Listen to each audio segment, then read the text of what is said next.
वक्रतुंड महाकाय सूर्यकोटी समप्रभ निर्विघ्नं कुरु मे देव सर्व कार्येषु सर्वदा. व्यासपीठावर उपस्थित असलेले सन्माननीय संग्रामबापू भंडारे आणि ज्यांची मैत्री मला लाभली हे माझं भाग्य आहे असे क्रांतिकारी देशभक्त समीर कुलकर्णी आणि इथं जमलेले सगळे माता बंधू भगिनी सर्वांना मी अभिवादन करतो. थंडीचे दिवस आहेत पण स्वेटर घातलेले कमी आहेत आणि नुसत्या शर्टावर इथं बसलेले जास्त आहेत.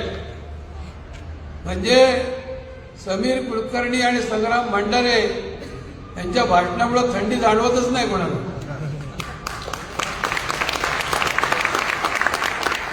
पण तरी सुद्धा आज संपूर्ण पुणे शहराला संदेश देण्याचं काम तुम्ही सगळ्यांनी केलेलं आहे. तुम्ही खऱ्या अर्थाने शिवाजी महाराजांचे मावळे आहात. अभिमान बाळगा, तुमचं जीवन धन्य आहे. या महाराष्ट्रामध्ये शिवाजी महाराजांच्या या पुण्यामध्ये भगव्याची उपेक्षा आम्ही सहन करणार नाही असे सांगणारे मावळे. एक गोष्ट आठवती मला, तुम्हाला पण जे आवडेल म्हणून मी सांगतो. नाथ पंथाचे प्रथम आचार्य मच्छिंद्रनाथ महाराज त्यांच्या हातून अनवधानाने एक चूक घडली आणि ते स्त्री सहवासामध्ये रमले आणि नाथ पंथावर एवढी मोठी जबाबदारी निश्चित झालेली होती आणि या पंथाचा जो आध्वर्य आहे हा जर स्त्रीच्या मोहात पडला तर कसं व्हायचं. म्हणून त्यांचा शिष्य गुरु गोरक्षनाथ तो भजन करत निघाला आणि ज्या ठिकाणी मच्छिंद्रनाथ होते त्या ठिकाणी आला. भजनाचे स्वर काय होते, चलो मच्छिंद्र गोरख आया, चलो मच्छिंद्र गोरख आया. गोरखनाथांच्या या आवाजामुळं मच्छिंद्रनाथ भानावर आले आणि त्यांनी त्या स्त्रियांच्या मोहातून आपली सुटका करून घेतली आणि मग आपलं आध्यात्मिक कार्य पुन्हा पहिल्या पद्धतीने अत्यंत तेजाने त्यांनी सुरू केलं. तो मच्छिंद्रनाथांना जागा करणारा जो गोरखनाथ होता की नाही, तसे तुम्ही सगळे गोरखनाथ आहात. ते भाजपवाले लांड्यांना मिठ्या मारत बसलेत.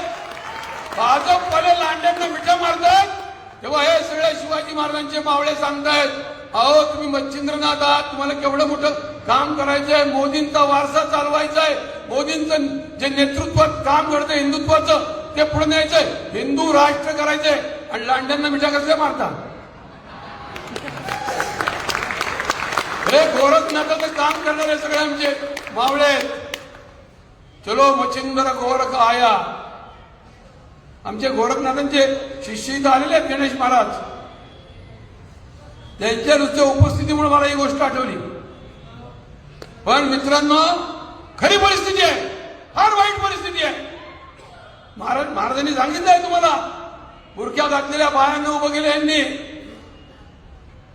राष्ट्रीय स्वयंसेवक संघाच्या कार्याला ज्या वर्षात 100 वर्ष पूर्ण झाली,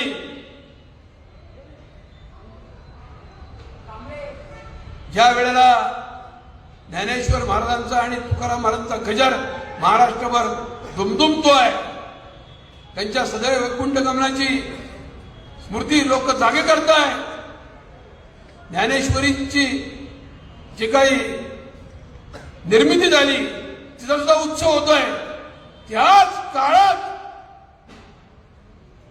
तुम्ही मुसलमानांचं एवढं रांगोळीचालन करता. श्यामाप्रसाद मुखर्जींनी रक्त सांडलं काश्मीर हिंदुस्थानात राहण्यासाठी. दीनदयाळ उपाध्यायांचं बलिदान झालं. डॉक्टर हेडगेवारांनी आपलं शरीर झिजवलं आणि 50 वर्षात आपलं आयुष्य संपवलं हिंदू राष्ट्र व्हावं म्हणून. आणि इथं काय चाललंय तुम्हाला अनुभव सांगतो महाराज. औसा नगरपालिकेची निवडणूक होती. आमचे तिथले कार्यकर्ते गोरक्षक आदर्श जैन त्यांनी त्या दिवशी 5 बैल वाचवले. नळेगावच्या बाजारातून आलेले बैल घेऊन कार्यकर्ते पोलीस स्टेशनला आले. पोलिसांनी तिथल्या भारतीय जनता पार्टीच्या आमदाराचा निरोप सांगितला की म्हणे आमची 500 मतं आहेत मुसलमानांची, ती आम्हाला मिळाली पाहिजे. तुम्ही बैल कसायांना कापायला परत सोडून द्या. आमचे लोक म्हणाले तुमचा नगराध्यक्ष झाला नाही तरी चालेल, पण आम्ही बैल सोडणार नाही. सकाळी 10 वाजता बैल पकडले.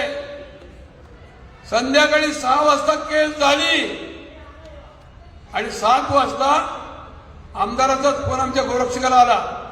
काय भाषा होती तुला बघून घेतो.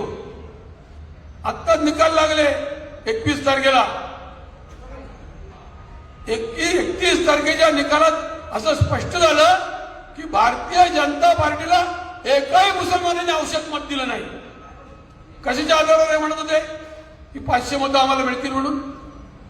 परंतु असे मुसलमानांना मिठ्या मारणं सगळीकडे चालू आहे. पुण्यात काय परिस्थिती आहे. अनवर पठाण कागद आहेत माझ्याकडं. या अनवर पठाणनी दाऊद इब्राहिमच्या भावाचं नाव सांगून पैसे बिल्डरकडनं वसूल केलेले ते का त्याच्यावर केस झाली आहे. 9 एप्रिल 2014चा पेपर आहे दैनिक सकाळ, म्हणजे दाऊदचाच पेपर आहे दैनिक सकाळ, बरोबर ना. शरद पवारांचा म्हणजे दाऊदचा. या पेपरमध्ये लिहून आलंय की अनवर पठाणला तुरुंगात टाकलं म्हणून. आणि आता तिथले जे माजी आमदार आहेत जगदीश मुळीक ते हट्ट धरून बसलेत की अनवर पठाणला जर तुम्ही उमेदवारी दिली नाही तर मी राजकारणातून राजीनामा देईन. काय लाजीरवाणी गोष्ट आहे. अरे मग त्या अनवर पठाणला हिंदू तरी करून घे.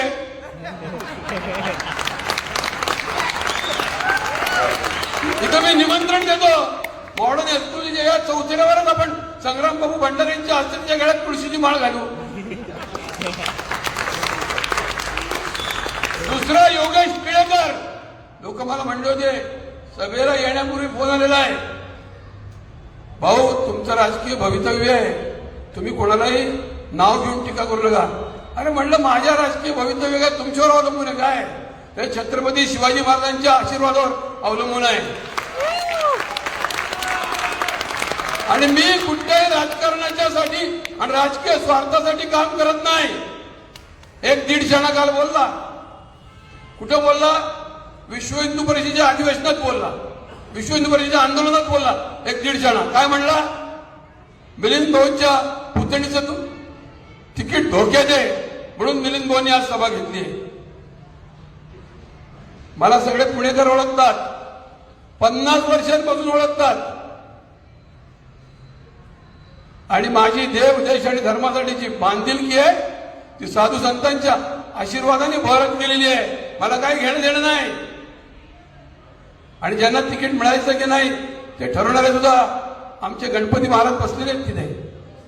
मित्रांनो मुद्दा असा आहे या पुण्यामध्ये चाललंय काय. योगेश टिळेकर म्हणतो व्हिडिओ टाकतो. काय व्हिडिओ आलाय की इम्तियाज मोमीनला मी तिकीट मिळवून देणारच. कोण इम्तियाज मोमीन. त्यांनी राम टेकडीमध्ये बांगलादेशी घुसखोरांना झोपड्या बांधून दिल्या. तो इम्तियाज मोमीन, तो भारतीय जनता पार्टीचा उमेदवार. श्यामा प्रसाद मुखर्जी ज्यांनी रक्त सांडलं त्या भारतीय जनता पार्टीचा उमेदवार. अमित शहा पार्लिमेंटमध्ये बोलले कि मी जान दे देंगे मगर पाक व्याप्त काश्मीर ले लेंगे. त्या अमित शहाच्या भारतीय जनता पार्टीचा उमेदवार बांगलादेशी घुसखोरांचा आश्रय देतात इम्तियाज मोमीन. बोलतोय कोण. योगेश टिळेकर. त्या योगेश टिळेकर म्हणा तुझं नाव बदल, त्याला धर्मात आमच्या आणणं शक्य नसेल तर तुझं नाव बदल की, पण भारतीय जनता पार्टीची पुण्य कशाला घालवतो. इकडे अयूब शेख म्हणून आहे इंग्रेनगरला, त्यांनी मशीद बांधली ते बांधली बेकायदेशीर, आणि तिथल्या राष्ट्रीय स्वयंसेवक संघाच्या कार्यकर्त्यांना दमदाटी करतो. तो म्हणतो माझं तिकीट फिक्स आहे. तिकडे कोथरूडला रफिक शेख आहे, त्याला तुरुंगात टाकलाय, पण त्याला घट्ट मिठी मारली आहे आमच्या केंद्रीय मंत्र्यांनी, म्हणून त्याला भाजपमध्ये काढलं नाही अजून. त्यांनी राष्ट्रीय स्वयंसेवक संघाचा कार्यकर्ता समीर चव्हाण त्याला घरात घुसून मारलं. का तर समीर चव्हाणनी एका तिथल्या बनावट दर्ग्याच्या विरुद्ध आंदोलन केलं म्हणून.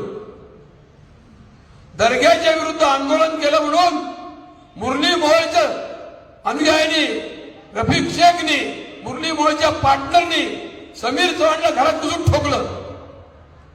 पण तो अल्पसंख्याक आघाडीचा अध्यक्ष आहे आता. हे काय चाललंय? तिकडे एक देवळेकर नावाचा उमेदवार उभा केलाय. उमेदवार अजून झाला नाही तो, पण गुडघ्याला बाशिंग बांधलंय त्यांनी. तो काय म्हणतो, एकादशीच्या दिवशी चिकन खा, चतुर्थीच्या दिवशी चिकन खा, आणि त्यांनी भवानीपेठ, नानापेठ, गणेशपेठ भागात 1000 किलो चिकन फुकट वाटलं. तो आता भारतीय जनता पार्टीचा उमेदवार म्हणून येणार आहे. तिकडे एक दुधाने म्हणून ग्रस्त आहेत. कुठे? कर्वेनगरला. त्यांनी काय केलं, कर्वेनगरचं विठ्ठल मंदिर जे 500 वर्षापूर्वीच आहे, 500 वर्षात एक काही दिवस नाही की तिथं रामकृष्ण हरीचं भजन झालं नाही. त्या विठ्ठल मंदिरात या दुधानेनी इफ्तार पार्टी घेतली, आणि इफ्तार पार्टीमध्ये ईश्वर अल्लाह तेरे नाम सबको संपत्ती दे भगवान हे चरखेवाल्याचं भजन त्या ठिकाणी गायला लावलं लोकांना. अशी परिस्थिती आहे. मी एक छोटा माणूस आहे, सगळ्या गोष्टी मला माहिती असतील अशा नाही, परंतु पुणे शहरामध्ये ज्यांनी भगवा झेंडा खांद्यावर घेऊन मुखामध्ये नरेंद्र मोदींचं नाव ठेवून या बाबरी मशिदीच्या समर्थकांशी लढाया केल्या, संघर्ष केले, जीवावर उदारून सगळी आपली जीवनयात्रा केली.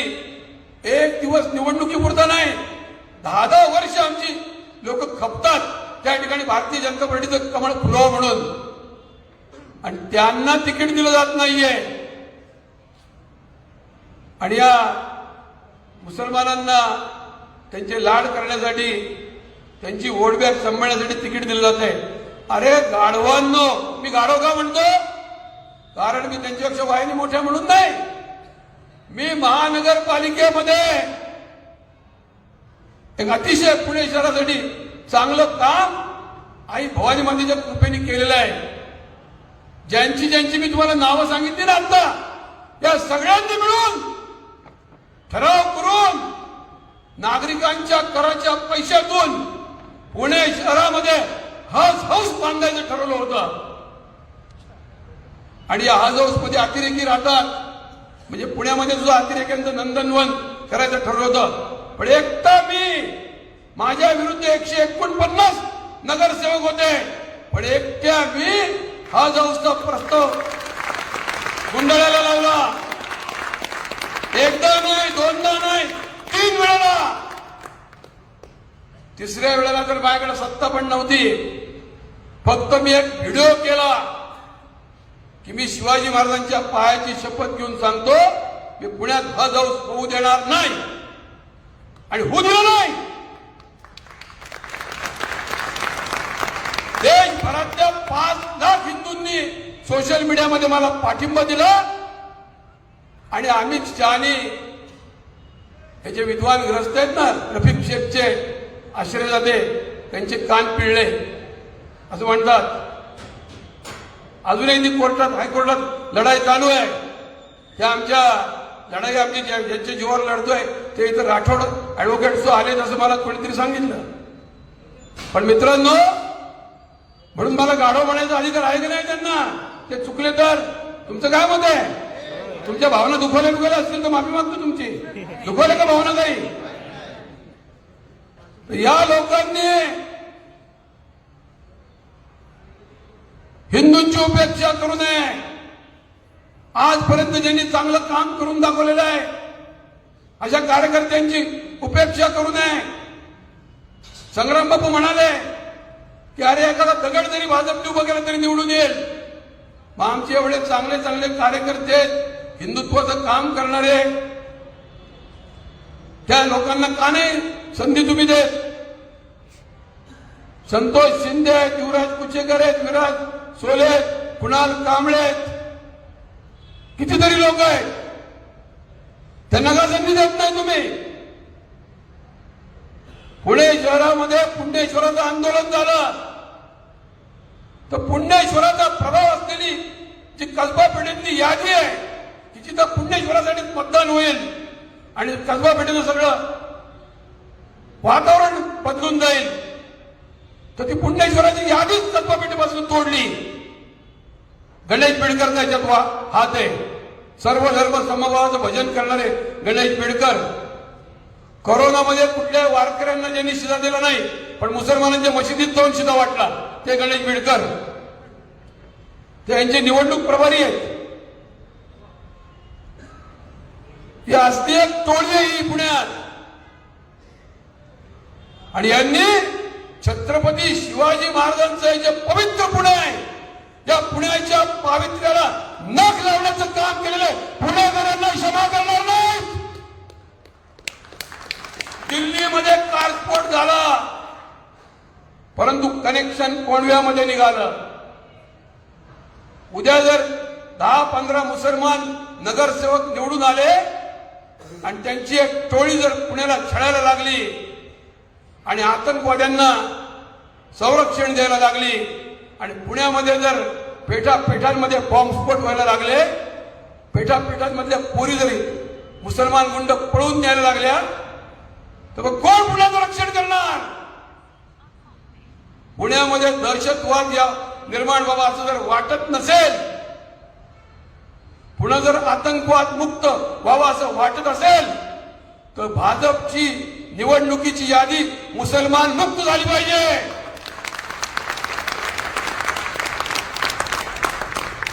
कुठले संभाजी ब्रिगेडी, कुठले अर्बन नक्सली, कुठली शिफ्टर तुम्ही आमच्यावर लादू नका.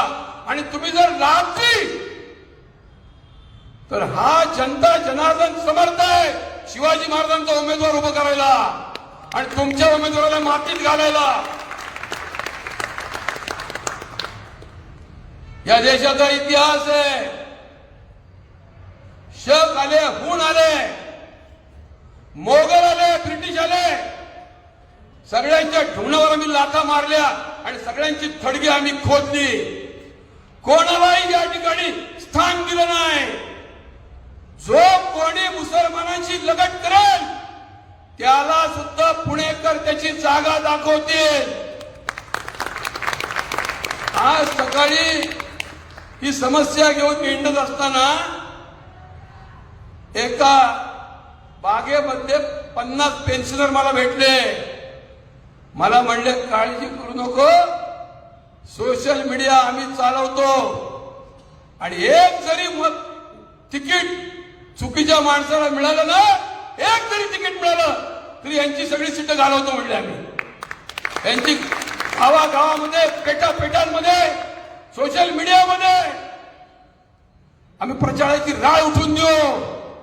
एक म्हातारा काय म्हणाला, 1.25 लाख से एक लढाऊ तभी श्री गुरु गोविंद सिंह, 1.25 लाख से एक लढाऊ तभी गोविंद सिंह का नाम कहलाऊ. गुरु गोविंद सिंह म्हणाले होते, माझा एक सैनिक 1.25 लाख जिहाद्यांबरोबर लढेल. तसे हे मावळे जेवढे तुम्ही पैसे वाटा, तुम्ही कोणतेही लोकांना इमोशनल ब्लॅकमेलिंग करा किंवा तुम्ही कोणतेही पुण्याई वापरा, परंतु तुमच्या सगळ्या पुण्याईपेक्षा भगवान श्रीकृष्णाची पुण्याई मोठी आहे. यतो धर्मस्ततो जय. ज्या ठिकाणी धर्म आहे त्या ठिकाणीच विजय होणार.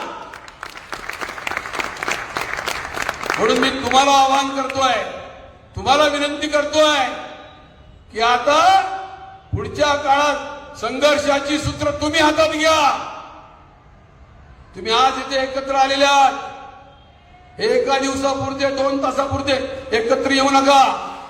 सुरुवातीला संग्राम बापू आले, तर खुर्च्या रिकाम्या होत्या, मला वाईट वाटलं, परंतु नंतर सगळ्या खुर्च्या जवळजवळ भरून गेल्या.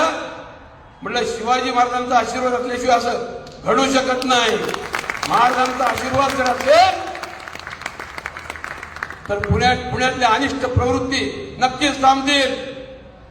पूर्वी काका आणि पुतणे म्हणायचे, काय म्हणायचे, हे पुणे आमचं आहे. अशी कॉलर वर करून म्हणायचे, हे पुणे आमचं आहे. पण तेव्हा सुद्धा मी त्यांना शनिवारवाड्यावरून सांगितलं होतं, हे पुणे तुमचं नाही, काकाचं पण नाही, पुतण्याचं नाही, हे शिवाजी महाराजांचं आहे आणि संभाजी महाराजांचं आहे. शिवाजी महाराजांच्या आणि संभाजी महाराजांच्या या पुण्यात आपण निश्चय केला पाहिजे, निर्धार केला पाहिजे की एकही जिहादी निवडून जाता कामा नाही. आणि दहशतवाद मुक्त पुणे हाच आमचा मतदानाचा रोख असला पाहिजे, निवडणुकीचा संकल्प असला पाहिजे. आणि तुम्ही तुमची ताकद ओळखा, तुम्ही आत्मविश्वास जागा करा. स्वामी विवेकानंद म्हणाले होते, ज्याचा आत्मविश्वास जागा झालेला आहे तो डोंगर फोडू शकतो, वारा अडवू शकतो आणि समुद्र पिऊ शकतो. असे शूर वीर, असे सिंहाचे अंश असलेले कार्यकर्ते तुम्ही आहात. निवडणुकीमध्ये जर वेळ आली तर तुम्हाला राष्ट्रीय स्वयंसेवक संघाच्या 100व्या वर्षामध्ये खरं हिंदुत्व काय होतं ते दाखवून द्यावं लागेल. आमचा उमेदवार जर उभा राहिला आणि मुसलमानाच्या विरुद्ध तो नक्कीच राहणार, तर तो त्याच्या बॅनरवर लिहिलेला असेल, छत्रपती शिवाजी महाराजांचा उमेदवार, परमपूज्य डॉक्टर हेडगेवारांचा उमेदवार, स्वातंत्र्यवीर सावरकरांचा उमेदवार, असं लिहूनच तो आमचा उमेदवार निवडणुकीत उतरेल. मित्रांनो, यांनी इथपर्यंत मजल मारली, त्याची जबाबदारी आपली आहे. खरं म्हणजे आपण कुठेतरी शांतता दाखवली, आपण कुठेतरी दुर्लक्ष केलं, आपला कुठेतरी धाक कमी पडला म्हणून एवढ्या मारतायत. आजच्या सभेनी काम व्हावं ही माझी मारुतीरायांच्या चरणी प्रार्थना आहे. आमचे समस्त हिंदू आघाडीचे अध्यक्ष आहेत ते. आजच्या सभेनी काम व्हावं, त्यांना अक्कल यावी आणि त्यांनी जिहाद्यांचं प्रेम सोडून द्यावं. पुण्याची जी दिव्य उज्ज्वल परंपरा आहे की या पुण्यातनं घोडे बाहेर पडायचे विजयादशमीच्या दुसऱ्या दिवशी आणि दिल्लीच्या तख्ताला सुद्धा घाम फुटायचा, मोगलांच्या तख्ताला घाम फुटायचा. संपूर्ण हिंदुस्थानभर, आज पंजाबवर, आज पेशावर, सर्वीकडे भगव्याचं राज्य निर्माण करणारे हे पुणे शहर होतं. या भगव्याची शान आजपर्यंत पुण्यामुळेच निर्माण झालेली आहे. आणि आज सुद्धा हिंदुत्वाची प्रतिष्ठा या पुण्यानेच राखली पाहिजे अशी माझी तुम्हाला सगळ्यांना कळकळीची विनंती आहे. 68 वर्षाचा म्हातारा माणूस तुमच्या समोर दुसरं काय बोलू शकतो, कोणती जबाबदारी पार पाडू शकतो. मी समीर कुलकर्णींना सांगितलं, पुढच्या वर्षीचं मला काही माहित नाही, मी इथं असो किंवा नसो, परंतु शिवप्रताप दिन दरवर्षी पुण्यात झालाच पाहिजे आणि दिल्लीमध्ये साजरा होईपर्यंत पुण्यात झाला पाहिजे. त्यामुळे मी आहे की नाही मला माहित नाही, परंतु माझं तुम्हाला सगळ्यांना विनंती आहे की पवित्र धर्मकार्य आहे, या धर्मकार्यापासून कुणालाही सुटका मिळणार नाही. तुम्ही तुमच्या वैयक्तिक जीवनात कोणताही फेरबदल करा, परंतु सजग राहा, जागे राहा, डोळ्यात तेल घालून पुण्याच्या हिताची काळजी घ्या. पुण्यामध्ये कुठे कुठेही जिहाद्यांना पाय रोवण्याची संधी देऊ नका. कुठेही भारतीय जनता पार्टीने मुसलमानांना उमेदवारी दिली तर एक सुटीने तुटून पडा आणि त्या ठिकाणी भगवा झेंड्याचा विजय साकार करा. जय श्रीराम.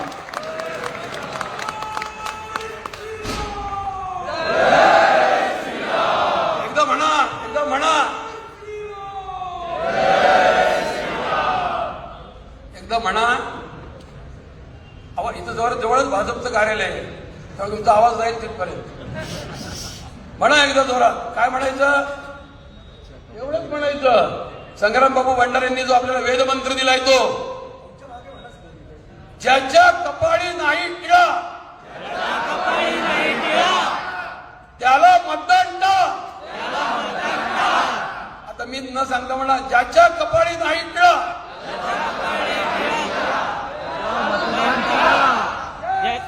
पुढं परत परत परत एक गोष्ट चिंता म्हणावी लागते, म्हणजे त्यांना ऐकू जाते. परत मला सांगला कानात, कारण अंड्यांच्या जवळ बसतात ना. सगळ्यांची एकजूट दिसत नाही.